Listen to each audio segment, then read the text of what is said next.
Hello and welcome to Bookworms. It's the show where we read books, talk about books. I'm your host, Alex. And I'm Joe. Hey, Joe, how are you?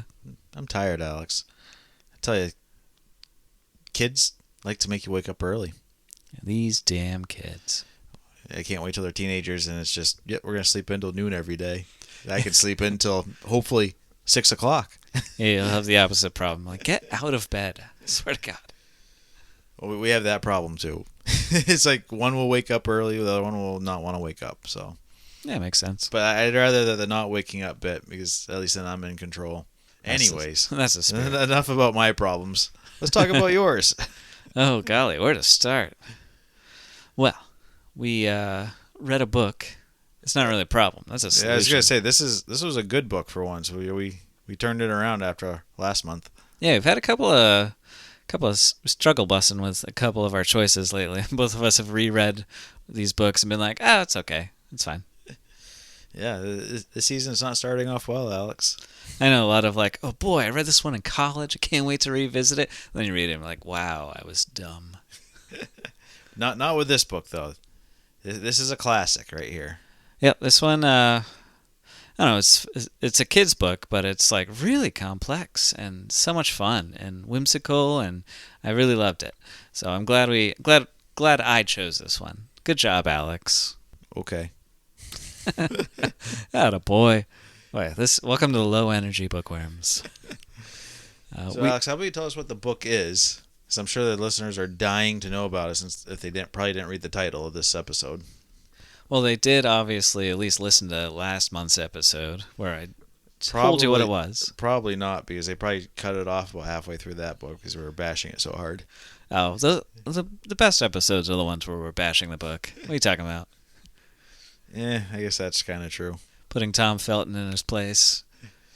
Took us, and it took guts. Let's get back to this book, Alex. We read Howl's Moving Castle by Diana Wynne Jones. Have you watched the movie for this? I actually watched it recently, so Okay. I was excited. I have not watched it. Yeah, I was surprised by the amount of differences while still staying as true as you could to the subject matter. There were some really big plot differences between the two, though. We could probably talk a little bit about that if we're hurting for space. Okay, I think we can squeeze that in if you feel you must. We might. But so Diana Wynne Jones, she was a Welsh author. Good place of the world. Yeah, I love Wales. I've been there once and I loved it. It was great. My one trip to Wales, of course, we went to the Doctor Who museum. Of course, as one would naturally do. Yeah, absolutely. And Because, I mean, who cares about all the history, the mountains, the castles, all that stuff? Let's go to watch Doctor Who stuff. and the Torchwood show. It's like a spin-off of Doctor Who. Ooh, yeah. But it was like shortly after like the episode where Ianto Jones gets killed. Spoilers. So there was this huge shrine to his character, like in the bay where the Doctor Who museum is, and where they filmed a lot of shots for Torchwood. So I went there and I like wept, and it was great. I can see you crying. Yeah. You have that kind of face that looks like you do it a lot. I think there's a picture of me like touching a picture of him and weeping. It's great. Okay. Yeah, that's a good show. We should do an episode on Torchwood at some point. Maybe. We'll see. I never was a Doctor Who person, though. I've never really actually watched a full episode. Oh, bro, you're missing out. I was more of a Star Trek, Star Wars kind of person for my science fiction. All right, fair enough. The sci-fi fantasy, it's a wide range. And we're talking about a completely different fantasy from Doctor Who. We're talking about Howl's Moving Castle, who just also happens to be written by a Welsh person. Anyway. How about you read the back, Alex? Yes, we shall I read. think we've gilded this lily long enough. The back. Yeah. Sophie has the great misfortune of being the eldest of 3 daughters, destined to fail miserably should she ever leave home to seek her fate. But when she unwittingly attracts the ire of the Witch of the Waste, Sophie finds herself under a horrid spell that transforms her into an old lady.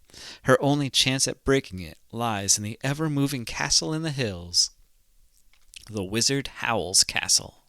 To untangle the enchantment, Sophie must handle the heartless Howl, strike a bargain with a fire demon, and meet the Witch of the Waste head on.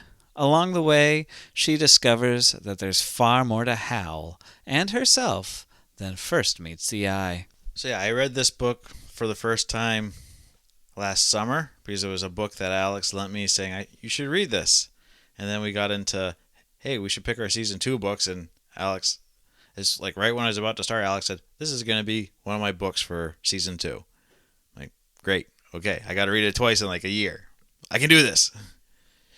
And it's one of those books that you probably could stand to read twice because there's so much like duplicity in like almost every character is not quite what they seem. It's really hard to follow in places. Yeah, I did not mind having to read it twice. It was a very enjoyable book.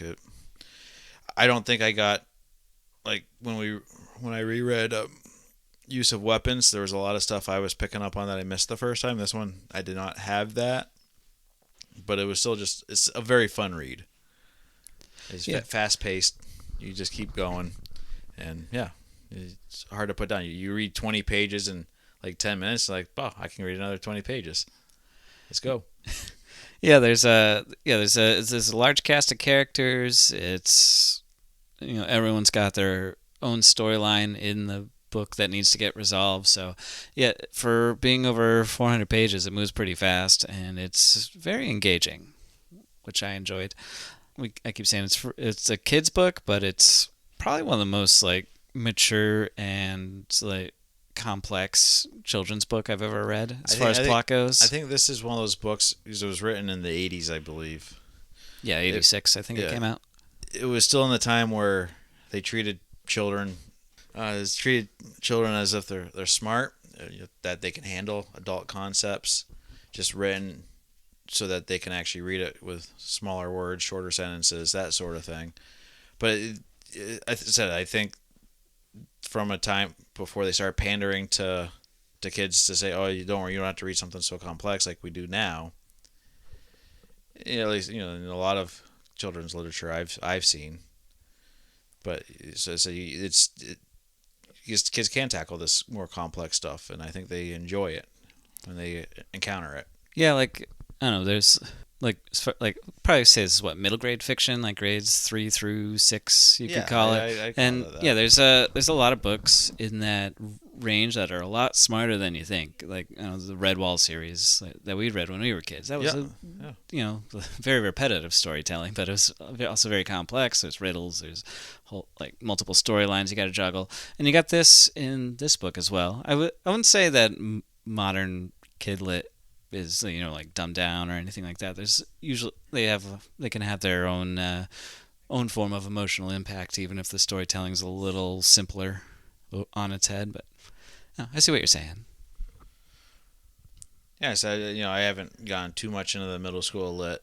You will. You got them kids. Yeah, I do. I know you were a little bit heavier into it being the librarian at the school. So, but. So the little bit I have peeked at so far, the newer books, just kind of, at least in my opinion, are meh. And I think also with older books like this book's 40 years old almost. Yeah. Like you've had a chance to kind of weed out a lot of the slop. Like you go to a Scholastic Book Fair, you got to when they got all the modern new books coming out, you got to kind of wade through a lot of schlock to find stuff that's worth reading. That is true. Just kind of what it is. So usually after 40 years, those have faded away, and the books that have stood out are starting to stand the test of time. As we've discovered that a lot of good books also fade away, like Best Thing Since Sliced Bread. That's true. It happens. So you can miss out on something good too by letting it slide away. But yeah, so this book starts off pretty straightforward. It gives a concept of a typical fairy tale where you have 3 sisters. The oldest sister, who's very into fairy tales, believes that she's doomed to failure because she's the oldest sister. And all the fairy tales, it's always the youngest sister that gets the glory, gets the riches, gets the whatever. Yeah, I was going to read the opening paragraph to Okay. help set it up. In the land of Ingary, where such things as 7 league boots and cloaks of invisibility really exist, it is quite a misfortune to be born the eldest of 3. Everyone knows you are the one who will fail first and worst if the 3 of you set out to seek your fortunes. Now, Joe, as the eldest of 3, how that make you feel? Well, I felt like it was bullshit since I am definitely the best looking, the smartest, the bravest. When I went out to get my fortune, I definitely came back the best out of the bunch of us. Now, Joe, this is a literary podcast, not a comedy. But But again, when we are introduced to Sophie, you can tell that she's the one that's putting these roles onto everybody. Like, oh, Fanny, the half sister, she's gonna be the big winner here because she's so pretty and so smart. Even though Sophie and Letty are just as pretty and smart, she looks at, or not Fanny. Fanny's the stepmother. Yes, Letty Letty, and Martha. Martha. Martha's the youngest one. So Martha is, she's the pretty smart one, and then Fanny is the stepmom, but she's just so nice and sweet and always trying to take care of them. So you get a lot of contrast between what Sophie's telling us versus the reality that we're given. So you can tell right away that things aren't going to be as Sophie's telling it necessarily, how they appear, how she views they appear. Yeah, it's like kind of getting into that whole thing we were talking about earlier, where like nothing's quite as it seems. Yeah, like they take that fairy tale intro and just immediately start turning it on its head. Like it's nothing's ever as quite as it seems. Like even when they're first talking about Howl, like talking about how he's this like cold-hearted monster and he's preying on all the women of the land. And, you learn pretty quick that's not quite what it is. But anyway, so Sophie works as a hatter, as her last name indicates. She works in her mother's hat shop. Her dad's hat shop. Her dad's hat shop. But her dad dies. Stepmom Fanny takes over. And immediately she says, hey, the business isn't big enough to support all of you, so I'm going to ship 2 of you off. So she ships Letty off to, well, she got the bakery job, right? Yes. And then Martha got sent to a witch to learn witchcraft because she was too young. That at least it would be a long internship type thing. And then Sophie had to stay at the hattery and make hats. And immediately everyone, you can tell nobody's quite happy with the situation. So the girls, the younger sisters, are clearly bitter and don't want to leave. And Sophie just feels discontent, but feels like she can't leave because if she tries to leave, she'll fail. Yeah, and she's very good at making hats too. She has this habit of becomes important later on. She has this habit of like talking to the hats as she makes them, and it tends to like the way she designs it. She's like, "Oh, you're gonna go on a rich woman's head," and then a rich woman comes and buys a hat, that sort of deal. We find out pretty quick that she is performing magic. She's just unaware of it. Yeah, she has the power to talk life into things. Yeah, so pretty impressive power. Yeah, it's a good one. And she does that to quite a few things by accident. Yeah, to various results. Yeah, hilarious results sometimes. Yes, but yeah, so Sophie's doing her thing making hats. Well, here's another thing. She makes it sound like she's being worked to the bone and and basically being a slave to her stepmom. But it's okay. She's not being paid. She's not being paid. But at the same time, you're like, well, this is, as Fanny kept saying, this is your business. If you want to go out and do stuff, just tell me. I'll give you whatever money you want. And 2, it's a very successful business. So the more, it's kind of like the thing that the better you do something, the more work you get. Basically what's happening here, she's selling hats as fast as she can make them. So she's always making hats because they can't keep a good stock on them. But because of that, they're making lots of money. So it is, said when Sophie is complaining about it, she doesn't have a problem with working hard. As we find out, she loves to work hard. She loves to stay busy. But she's acting like, oh, this is a terrible thing when that's just what being a merchant is, being a salesperson, being a builder of stuff. You just you have to keep working because that's what you're selling. Yeah, she's no stranger to just kind of grinding it out. It's just like the fact that she kind of starts to slowly learn that her mother's really kind of taking advantage of her in her trainee position, quote unquote. Well, again, we find, this is spoiler alerts. We find out that she wasn't taking advantage of her. She wanted out as much as possible too. She was actually just being lazy and flirting with other men because she was a young woman when her husband died, but she was also out there buying the supplies to build the hats, and she was the one that was selling the hats in the store, and her intention was always to get the business to be successful so that Sophie could take it over because it was Sophie's dad's shop, and Fanny had just married into the family late. So her intentions were perfectly good when you find out what they actually were. Just Sophie's and Martha's and Letty's views of it are basically bratty teenagers. Oh, they hate me and they're trying to take advantage of me. He's like no, that's just life. You're doing what you're supposed to do. And basically, as Fanny's taking a step back from the business and Sophie's starting to run it, it's like, Fanny's just like, you would have taken over the business and I would have retired and taken what I felt was a fair share and left the rest to you.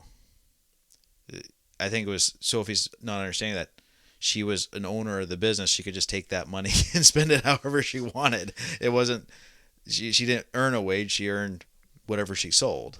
Yeah, and that kind of miscommunication leads to some discontent that sets up the bulk of the novel, because Sophie, she goes to, what's it called, market chipping to attend something or another. I forget what. Well, it was like May Day or something, and yes, it's like a holiday. Yeah, and she goes. She had been basically stuck in her house making hats, and she finally says, "I need to go see my sister," and so she's gonna go find who she thinks is gonna be Letty. Turns out it's Martha. Yeah. Before that, though, she unwittingly meets Howl for the first time. Unknowingly. And she's terrified, even though she doesn't know who it is. Yeah, just some random dude shows up and starts hitting on her. Yeah, you can tell she's definitely been a hermit for too long. But she gets to the bakery, finds her sisters had swapped bodies, and it was now Martha selling pastries, not Letty. And basically she's like, oh, okay, that's, as long as you guys are happy, and if you find your fortunes, because you're the younger sisters, then I'm the old sister, so I'm going to be miserable my whole life. And Martha's a pretty big instigator for Sophie, kind of saying like, hey, by the way, mom's doing this to you. You notice how you're not getting paid and yada yada. It's like, you should try asking for a paycheck, see what happens. And then Letty leaves and asks Fanny for a paycheck, and Fanny's like, oh yeah, I'll handle that when I get home. And then, is gone for a couple days and never actually addresses it. Of course, Sophie never actually brought it up again either. Yeah, you got to kind of be aggressive sometimes when you're asking for a raise. Yeah, or just saying, hey, this is my money too, because I'm your daughter. Yeah. But then the unexpected happens. Yeah, the Witch of the Waste shows up. Yep. So, yeah, she arrives. She's got her henchman in hand, and for seemingly no reason, there is a reason eventually, but she acts like she's angry about the magic being put into the hats. Yes. She casts a spell on Sophie and ages her by about 60 years, turning her into roughly a 80-year-old woman. 80 or 90-year-old woman. Yeah. Yes. 60 or 70 years older, because Sophie's 17 in the book? I thought she was close to 20. She might have been, but yeah, she's between the ages, she's in her 80s, we'll just call it that. Immediately ages her. In classic British fashion, this does not shake Sophie as much as you think it would. She does not freak out. She's just like, oh my. She's like, yeah, that kind of fits. I mean, I am an old maid. And she decides, you know what? I'm just going to leave. Maybe, Yeah, she doesn't want her family seeing her like that and worrying, so she kind of just grabs her walking stick and hobbles off into the wastelands or whatever. Just into the hills. Yep. Where Howl's moving castle is. I was reading some the author notes. This is a big difference between the book and the movies. So a lot of people have seen the movies. Probably more people have seen the movies than read the book at this point. But That's how it usually works. yeah, and the like even on the cover of the book, they've kind of show it, but it's like very steampunk, very like the castle's on legs and it's walking. I guess Diana Wynne Jones, though, she wrote it as more of a floating castle. That explains the later books, the way the titles and the pictures in those look. Yes. And as Sophie's making her way to the castle, she has 3 magical encounters to add along to the whole fairy tale trope, where typically in a fairy tale, the oldest sister will have 3 encounters. It always comes in threes. Yeah, and completely botches it before they go to their destination and then fail. Sophie manages to do what the younger sister in the fairy tales would normally do, which is help the 3 or positively affect the 3 encounters. So she stands up a scarecrow. She gets a dog out of being stuck, and with that, getting her walking stick. And then I forget what the third one was. Do you remember it was she ran into like some old man and he was rude to her, I think. Yeah, I remember the encounter. I forget how it went though. But anyways, it says she successfully passes all 3 challenges and winds up at the castle. Barely scrambles to get inside it. Yeah, she has to kind of chase it down on her old lady legs, and but she makes it in, and it's nothing like you would have assumed from seeing it on the outside, because it looks like it's a bunch of bricks holding hands on the outside. Has no business being a castle floating in the air. It's also a lot smaller on the inside, more cozy. Yeah, it looks more like almost like a cabin with like a couple rooms. So we're gonna get to my first quote here, where she's kind of taken over the room. The magical assistant Michael doesn't really know what to do with her. He sees this little old lady who's being very bossy, and he wants to be polite because you respect your elders. And Sophie's totally taking advantage of, hey, I'm an old lady now. I can do whatever I want and say whatever I want and not have to worry about being rude. This is where Michael is basically giving her permission to stay the night to wait for Howl. That'll probably mean waiting all night, Michael said. Since this was exactly what Sophie wanted, she pretended not to hear. In fact, she almost certainly fell into a swift doze. She was so tired from all that walking. After a moment, Michael gave her up and went back to the work he was doing at the workbench where the lamp stood. So again, Sophie's just being the old lady's like taking advantage of it. Yet you can't tell me what to do, young lad. Yeah, it's like part of the rules of being a good house guest, like we were talking about in like Penelope ad. Just he's like he lets her in and kind of takes her in, and that's about all you can do about it. But she quickly meets the fireplace. Calcifer. Yeah, Calcifer. She discovers there's a fire demon in the castle. And you can see the enchantment on her. Says, let's make a deal. Yeah. So they both have something going on where like the aging spell on Sophie, part of the spell is she can't talk about it unless somebody already knows about it. And Calcifer has made a deal with Howl that he wants out of, but part of the deal is he can't talk about the deal. He can drop subtle hints, but he can't like tell you what the hint was. And so they make a deal with each other, like you help me solve my predicament if I help you with yours, and they kind of go from there. Sophie's very good at playing like hardball too, because like Calcifer's like trying to put the deal in his favor, and she's very like sticks to her guns and is showing more cunning than you would have expected. But quick aside, this terrible casting. The movie, the Calcifer is voiced by Billy Crystal, and it's awful. I could see that being awful. I could see why they would want him, because especially that time frame that they would have made the movie, he was like the name for those kind of roles. Yeah, early 2000s. Yeah, he's just I pictured Cal having like a deeper voice. Like he's described as being kind of whiny, but like not that whiny. Not Billy Crystal levels. Billy Crystal does have the whine down to a science. But anyway, so we eventually meet Howl, and he turns out to be nothing like was described. We find out shortly after we meet Howl that Michael was the one that started a lot of those rumors to give Howl a reputation in the town that Sophie came from, so that no one would venture close to the roaming castle. Yeah, Howl is very good. He's got it down to a science on how to repel people. He kind of he seemingly wants to keep to himself and just like sell his little magic powders and not be bothered by the world, except to like be chasing women because he has this reputation for seducing all the women in the kingdom, and then as soon as they fall in love with him, he dumps them. Yeah, which we find out is part of a curse that the Witch of the Waste put on him. Yes, it's kind of cool how it all like tied together at the end. I was like, oh, this is cool. I love it.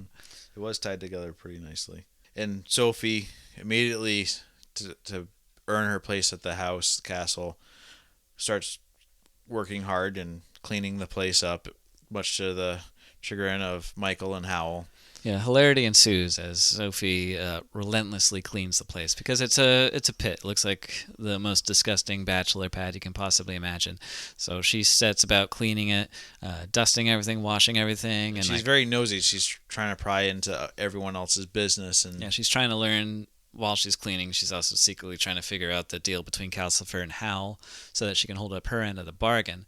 And she's just, but she's infuriating Howl because like she's moving stuff around on him and like asking relentless questions. And she learns that the castle's not actually a castle on the inside; it's just Howl's house, and that there's a magical door in the castle that leads to 4 different entries. So when I was reading this book, I was also reading Equal Rights by Terry Pratchett for a book club, and both books, this book and Equal Rights, came out within like a couple of years of each other. And there's one quote here where she's confronting Howl and Calcifer that I was like, this is very Pratchett-esque. You can tell that they had similar ideas and jokes, or similar influences. Yeah, they definitely like. It's like, different like countries, but they grew up on the same landmass. They kind of were both popular at the same time. Like it's it kind of makes sense that there might be some kind of like a little bit of crossover with their style and influences. Yeah. So Sophie in this quote I'm about to read is going after Calcifer and Michael, claiming how basically their Howl is supposed to be evil. So I'll go from here. I don't think I'm evil, Calcifer protested, but I'm not calm about it. If that's what you think, Michael said. If you knew the trouble we've had because Howl will keep falling in love like this. We've had lawsuits and suitors and swords and mothers with rolling pins and fathers and uncles with cudgels and aunts. Aunts are terrible. They go for you with hat pins. But the worst is when the girl herself finds out where Howl lives and turns up at the door crying and miserable. Howl goes out through the back door and Calcifer and I have to deal with them all. I hate the unhappy ones, Calcifer said. They drip on me. I'd rather have them angry. So I said, very Pratchett-esque in that just the whole delivery. Yeah, it's like very very dry, but it's good. I laugh pretty good. It's like, yeah, that's fun. Yeah, and like Sophie kind of accepts that that's part of Hal's personality. He's kind of a lady killer, but then he comes home one day and he's distraught because there's a woman who won't love him. And it's her sister Letty. She also finds out that Michael is in love with her sister Letty. Yeah, and there's like mass confusion. Like, which Letty are we talking about? Are we talking about the Lettys who's Letty or the Letty who's Martha? And it's so like she has to like follow Michael around to see which Letty he's in love with. And we find out that Howl's going after the real Letty, where Michael's going after Martha, who's pretending to be Letty. And it works out because that means at least Martha and Michael are about the same age, so they would have to wait before any actual dating anyways. Yeah. And we find out later on that Hal's not actually in love with Letty, but we'll get to that more later this episode. But yeah, so there's my one criticism of this book is it does kind of start to lose its thread about halfway through. I'm like, all right, there's enough wacky hijinks. Let's get back to the plot here. A lot of meandering here, trying to dig deeper into the characters that wasn't really necessarily needed. Yeah, and there's a lot of the main plot is almost told in it's well done as a writing style. Like the main plots, while all this like love triangle romance stuff is happening, like the main plot's happening in the background still, because there's a lot of like secrets and people running around doing stuff because Howl gets called to the king, and he's trying to come up with this convoluted plan to get out of doing the king a favor, and also the scarecrow and the dog that Sophie helped are now following them around, and it's fun. But it does kind of like I'd rather focus on that than like the romance. The romance stuff. We do get maybe I'm just a guy, but that's what I think. About halfway into it, we do get one big reveal that the contract so Hal gives Michael a spell to figure out that's supposed to be on the complex side. Michael can't figure it out, so Sophie says she'll try to help him, and they figure out that they had to catch a shooting star, and they catch a shooting star with the 7 League boots, and they end up letting the star go so it could die, but they realize, hey, that was a fire demon. That's what Calcifer was. And so they find out that basically it was the start of how Howl got in trouble with the Witch of the West with her curse, and he caught Calcifer to help him power up, but that's also that the Witch of the West had her own fire demon, and that the Witch of the West and Howl are exes as well. Yes. Yeah, it's funny because that spell about catching the shooting star, that was actually not a spell, and Howl reveals like they'd only gone through 3 of the doors, like one's to the moving castle, one's to Market Chipping, and one's to another place. I forget the name of the town, but the 4th one is to his actual home, which is in a different dimension entirely. Basically Wales. Yeah, it's modern day Wales, or 1986 era Wales. But I did find it interesting that they seem to still accept magic there too. Yeah, it's because like his family's there, and they seem to know that Howl is a wizard.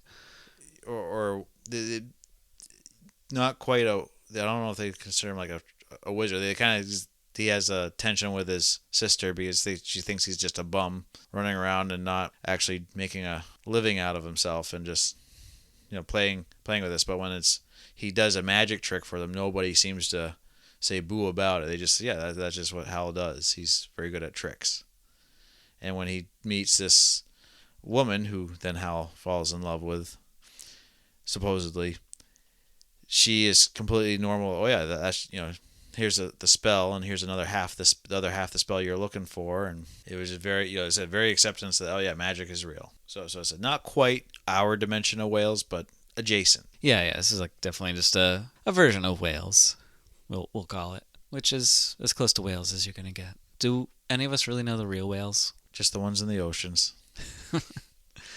Bump. You set yourself up for that one, Alex. Come on. Yeah, but anyway, we start to get more into the plot towards the back third of the book. Sophie has to disparage Howl's name to the king, posing as his mother. So she goes there and she's talking about just Howl gave her a script, but like in front of the king, she kind of panics, so she just starts saying true things about Howl, which aren't very flattering to begin with. So she tries trashing him, and the king's like, "This is exactly who I need. I need someone who's going to try and get out of this deal. This is perfect." Just complete, like, what the hell? But yeah, very bright, dry British humor. They think Monty Python. Yeah, that's like it's like a very like I don't know, almost like Blackadder style thing, which was big in that year. I don't know if that Blackadder was out by then, but anyway, so Monty Python was definitely out by then. So yeah, Monty Python, like British humor is just Monty Python. Yeah. I think it's all just influenced by that. But yeah, the king wants Howl to find his missing brother, and also the king's wizard Solomon is missing as well.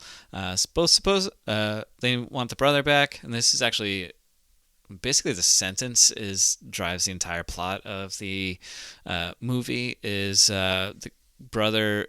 He needs the brother back to help negotiate because there's someone's about to declare war on Ingery, which is actually like there's a huge war on in the movie. So that's a little interesting. Whereas it's a very minor little plot detail in the book. And I guess Studio Ghibli wanted to make an anti-war movie, so that's why they did that. So he's got to find the brother, and he's got to find Solomon. And Howl supposedly doesn't want to do that, so he sends Sophie to just blacken his name. It doesn't work. As he will admit later, he's a coward, so therefore he has to tell himself he's not doing something and convince himself he's not doing something while he's doing it. Exactly. But on her timeout, Sophie finds the dog again, and the dog starts like tagging along. I think they eventually cast a spell on it so it can start talking. And also she sees the Witch of the Waste again. And the Witch of the Waste, like, even though a few months have passed at this point, like, recognizes her immediately, like, oh, you're that person I aged. How are you? How's it going?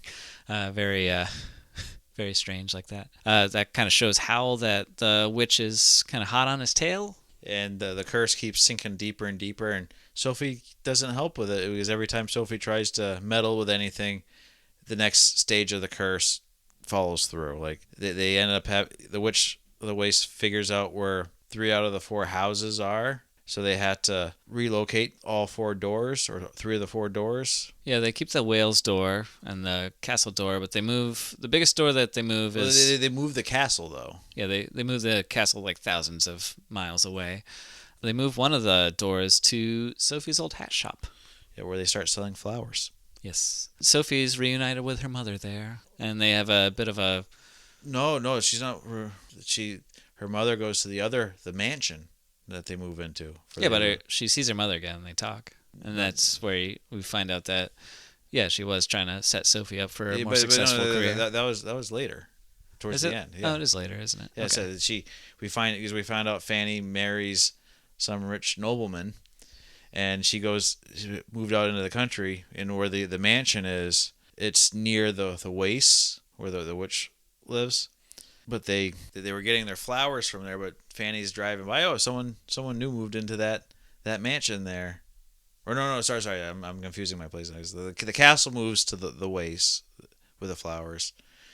But they get a mansion, and they start fixing up the mansion through spells to try to make Sophie happy because it's a very nice grounds and everything. And Fanny happens to be driving by and says, "Oh, look at that. The neighbor, some new neighbors moved in. I should go introduce myself." She's Lady Fanny. Yeah, and she, even though Sophie is aged considerably, she still recognizes Sophie immediately. Again, very very British humor. It's like, oh my, you have a spell on you, I see. Yeah, and basically we find out that Howl trying to make Sophie happy because he's realized that he's in love with Sophie, and he knows there's a spell on her. Yeah, he's known since the very beginning that Sophie's been under a spell. He just hasn't mentioned it. He's secretly tried to break the spell with his own powers, but he's been unsuccessful. And we were told early on when we meet his teacher that she could see the spell and says, "Oh yeah, that was you got cursed by the Witch of the Waste." It's her signature on that spell. So Sophie also realized, oh, this was a very obvious spell on me, and so obviously everyone knew, and she gets very angry. Yeah, Hal has this like really stupid excuse. He's like, we just thought you wanted to be under a spell. Well, as Kelsover said, that eventually they got the witch's spell off of her, but she kept it up, and they said, we can't take it off of you because you're the one that's holding on to it. But basically, trying to make her happy, Hal, unbeknownst to her, invites her whole family to come visit her. Yeah, I think part of the the keeping the spell on, I think that's just sort of her trying to break her like expectations, break away from those, getting into like gender stereotypes of, the subservient young woman who has to slave away and not realize her destiny. Whereas the crone, no one really cares, so she's free to live however she wants, and it's kind of like breaks both tropes of both the crone and the child, and it's a cool little tidbit that she threw in there. Yeah. So, but they get the whole gang together. The sisters, the mom, the dog is now. They're able to get to a man. Is it Percival? Yep, Percival. And the scarecrow shows up, and they realize, oh, he's just trying to get the skull back so he can talk to us. And then the witch shows up, but we don't know it's the witch. And yeah. Also, there's also a lady named Miss Angorian, who Sophie believes is Howl's like true love, because she keeps showing up. She's this beautiful, radiant woman. And or she's saying she's in love with the wizard Solomon. Yeah. But yeah, she like they let Miss Angorian into the castle at one point, and she like picks up Howl's guitar, and Sophie kind of she's in a jealous fit. She's like yelling, getting keep going back to British humor, getting angry over something small, like you can't just come into someone's house and touch their guitars.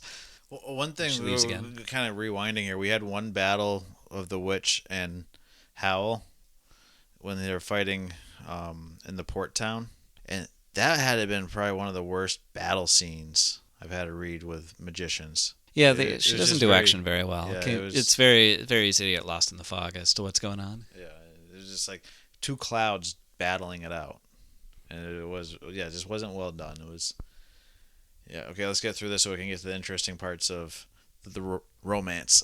Yes, yes, the romance takes a front row seat. Yeah, I didn't want any action in my book anyway. Eventually, You wanted a lot of action in your smut book, double stuff there, Alex. Oh yes, I was hoping for more. But yeah, eventually, the turnip head, is that what they call him? The scarecrow. Well, they give him a silly name, but the scarecrow like becomes this messenger because they give him the skull, and he tells them that Miss Angorian's been captured by the Witch of the Waste, and so Sophie, because she won't admit it, but she is definitely in love with Hal, wants to save Hal's true love, so she goes to confront the Witch of the Waste. Meanwhile, Hal's taken off because the Witch of the Waste supposedly is trying to kidnap his niece and nephew and sister. Yeah, like somehow got into modern day Wales to attack them. So they're separated, and Sophie ends up getting captured. And this is where we learn the motivation of the witch, where she's trying to make the perfect man, as a high schooler does with magazines and cutting out different body parts of stars and taping them up to the locker and to make the perfect man. So the Witch of the West is trying to do that with the prince and the two wizards. Yeah, she wants Prince Justin's head, Solomon's like brains, and Hal's head. No, wait, she wants Justin's body, Yeah. Solomon's brains, and Hal's head to make a perfect man. And So that the two of them can rule the world together. yeah, that's actually my. I'm gonna read that part because that was my favorite, like just one liner in the whole book. Was like Solomon's like body is sitting there without a head, and Sophie just shouts, "Put his head back on at once! He looks terrible like that." It's just like the perfect line. But yeah, Howl gets wise to that pretty quick, and he goes and he just like comes in as a cloud and just murders the Witch of the Waste. And again, it's one of those things where we're realizing Sophie's a lot more capable than she or anyone else realizes. Basically, she would have been the Witch of the Waste on her own, except that Hal just got there while she was trying to get free from the trap. But she's actually like this super powerful badass. Yeah, she has the puts her ability mind to it. like she tucked life into a scarecrow, and She basically, her walking stick she created into a magic wand. yeah, she's very powerful, and we also learn that Hal is braver than he cares to admit. And they also learn that Miss Angorian is in fact not Hal's true love. It's actually the Witch of the Waste's fire demon. With her heart, because we find out that that's how the contract works to keep the fire demons alive. Yeah, So so you have yeah, to give up your heart. Calcifer was a falling star, and to stay alive, yeah, Howl gave him his heart on the contract that Calcifer stays in the fireplace. I have a little quote here. Right after they beat the witch, and Howl comes back to try to get Sophie out of there. Good, thought Sophie. She slashed her legs free and went across to the headless figure on the throne. It was getting on her nerves. No, my friend, Howl said to the scarecrow. The scarecrow had hopped right among the bones and was pushing them this way and that with its leg. No, you won't find her heart here. Her fire demon will have got that. I think it's had the upper hand of her for a long time now. Sad, really. As Sophie took off her shawl and arranged it to decently across Prince Justin's headless shoulders, Hal said, "And I think the rest of what you are looking for is over here." He walked toward the throne with the scarecrow hopping beside him. "Typical," he said to Sophie. "I break my neck to get here, and I find you peacefully tidying it up." That's great.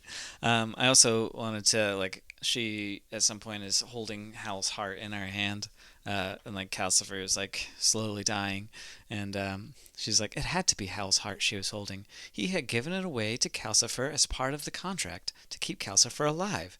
He must have felt sorry for Calcifer, but all the same, what a silly thing to do.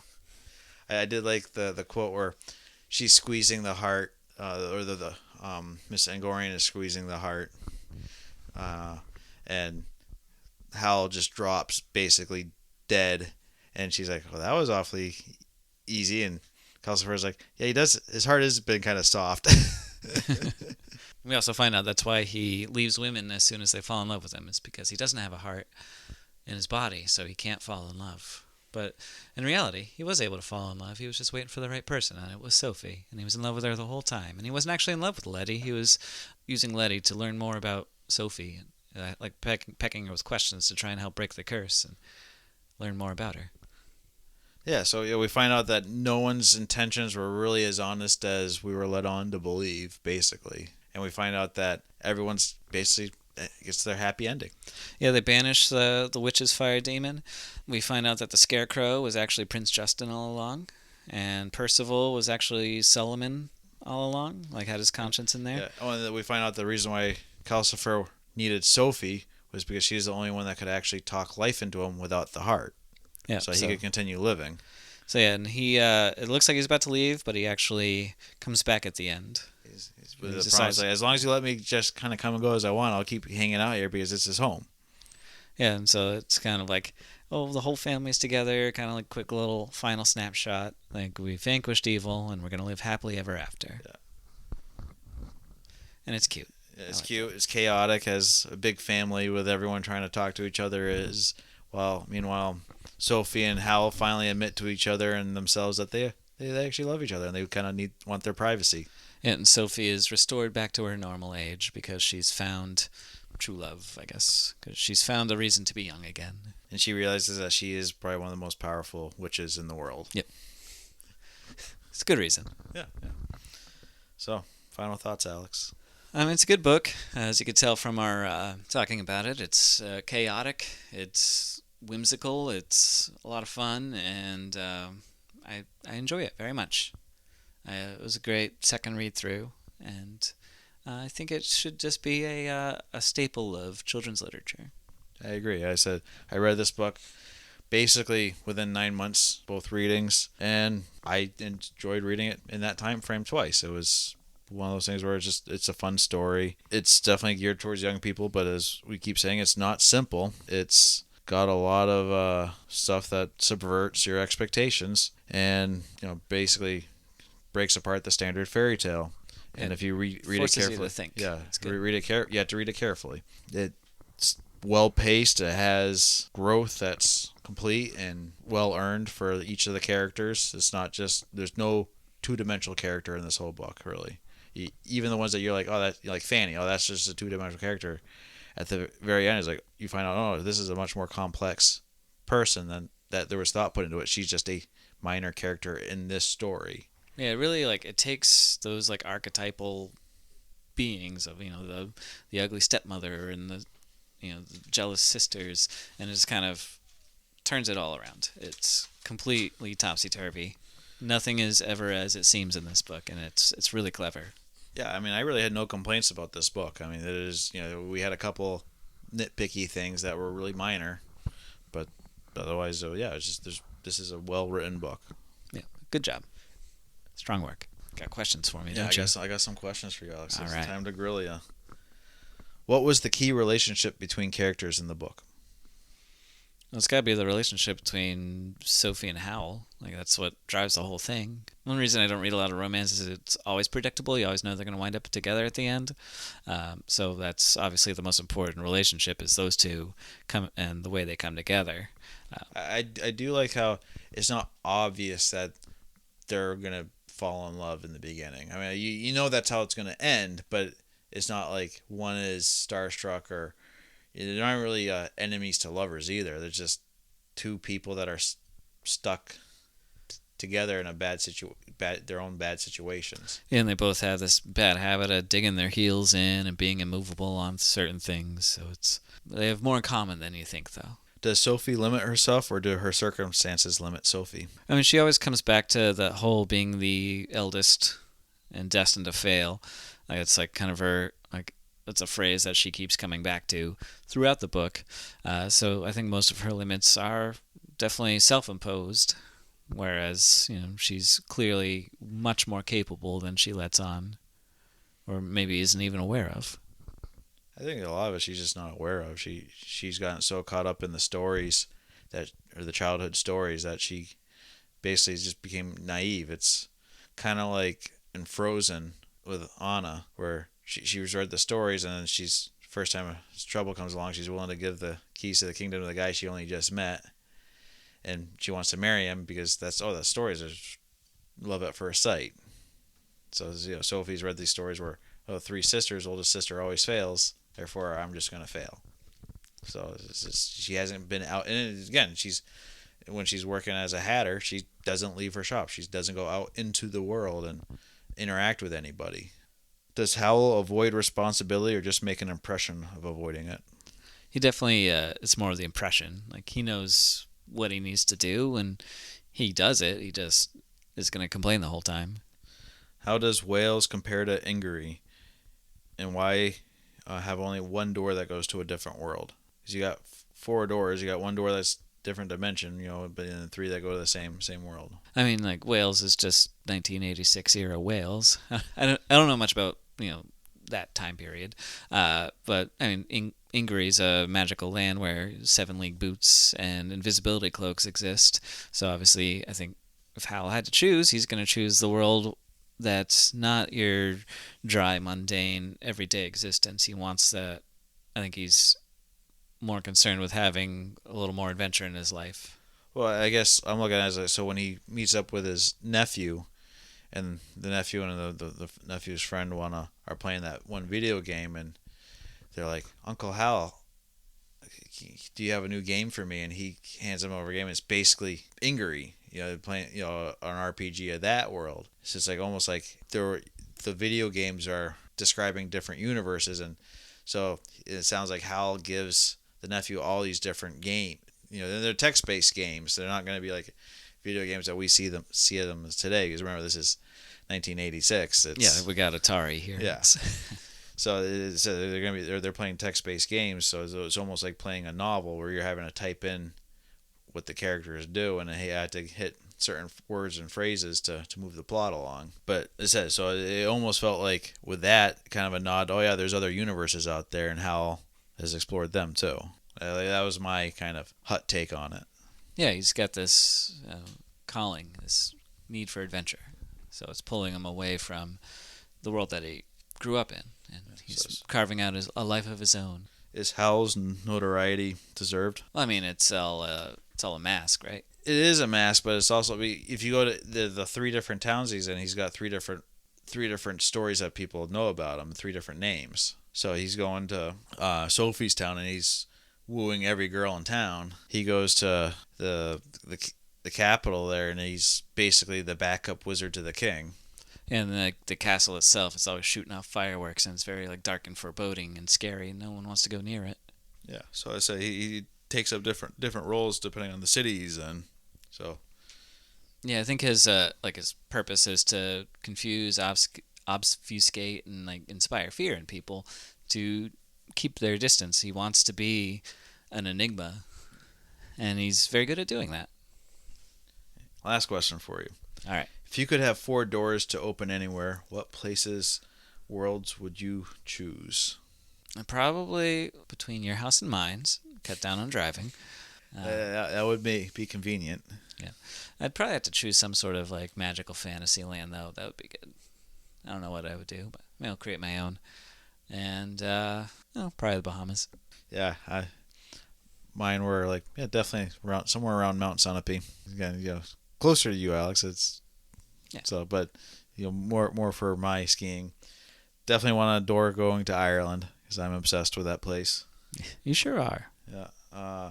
Probably somewhere out west to go skiing, and then it was maybe somewhere like in Europe or New Zealand to go skiing, or like coastal Maine. Yeah. That 2 hour drive is a pain. I changed my answer from the Bahamas to New Zealand because I don't know. I like Lord of the Rings. I just want to go skiing there. That would be pretty cool. So I know I gave more than 4 doors, but That's all right. You You don't can have do any it. doors that go to your like actual house. They just don't. yeah, pretty much. Yeah, if I could be anywhere in the world, those basically the mountains. There you go. So, yeah. We're mountain men, aren't we? Yeah. So that's Howl's Moving Castle. Diana Wynne Jones. 5 stars. I think I gave it 4.5. Close enough. So yeah, we have. You have any last comments on that, Alex? No, that's all I got for it. Okay. I think definitely also check out the movie though. I highly recommend it. It's Okay. very different. Like the way they handle the Witch of the Waste is different. The entire plot's different. Solomon is more of a major character in it. It's very cool. And Okay, Howl well- can turn into a bird. And his big secret is instead of like trying to avoid responsibilities, he's trying to stop a war from happening. Okay. I'll check it out. Maybe we'll have to do more of these book to movie comparisons. That's a great idea. Where'd you come up with that? I don't know. You'll have to keep an eye out on the bonus episodes maybe someday. Possibly. Oh my. Oh Stay my, tuned. Yes. But for now, we're going to talk about my next pick. It's going to be The White Plague by Frank Herbert. Frank Herbert. It's the same guy that wrote Doom, but we're not doing his popular. We're not doing his popular one. We're not doing his popular book. We're gonna His popular one. yeah, like but we're gonna do one of his lesser known titles. It's one of those books that I was looking on Goodreads, and I only gave it 3 stars when I first read it. But it's one of those books that's just stuck with me, since I read it in college. Really, I think it's gonna be one of those books that we're gonna find a lot of problems with it, but at the same time, it's gonna have some interesting things to talk about. Yeah, I don't enjoy Frank Herbert as a writer, but he is a very good idea man. So Yeah. I'm excited to see how this one plays out. Yeah, so stay tuned for that. That'll be on the 5th of next month. Don't forget, we also do bonus episodes on the 20th of every month, so keep your eyes peeled for those. We are on all the major podcast apps, so make sure you subscribe to your favorite ones. We are on YouTube. And yes, I know every episode gets posted twice. I don't know why, because when I take one down, the other one doesn't get posted, or it gets posted days later. So Yeah, we're boomers. Just leave us be. yeah, YouTube is beyond me. Anyways, we have a Facebook, Kendall Bookworms. We have an Instagram at Kendall Bookworms. You can DM us there. If you are on Spotify or Apple, please rate and review to help us grow this show. Otherwise, tell your friends and family to give us a listen if you think they would enjoy us, because that's how we grow our show. We have an email if you want to contact us, kendallbookworms@gmail.com. Alex has 2 books for sale currently. Yeah, so go buy them. Amazon link is in below. Let us know in the comments which one's your favorite. Yeah, Alex wants full book reports here. Yes. You gonna, Brutalize me. You gonna tell them what the book titles are? Paul Plimpton versus Ragnarok and The Destroyer. I think that's everything, Alex. Yeah, I think you got it. Oh, I'm supposed to start plugging this now, according to Becky. Oh, yes. If you're interested in the other books that we read, Alex and I are both on Goodreads. You can find us there. I know that's kind of a controversial site at the moment, being it's part of Amazon, and people don't want to give Jeff Bezos any more money than they have to. But I'm also posting book reviews of books that we don't discuss on this podcast on Medium and Substack. So if one of those 2 sites are your sites you like, you can go check out my book reviews there. We will eventually get a link tree or links to those up. But otherwise, you can just look up my name, Joe Kendall. I think that's it, Alex. Take us out of here. All right. Well, that was Howl's Moving Castle. Tune in next time for The White Plague. Until next time, I'm Alex. And I'm Joe. And this has been Bookworms. Out.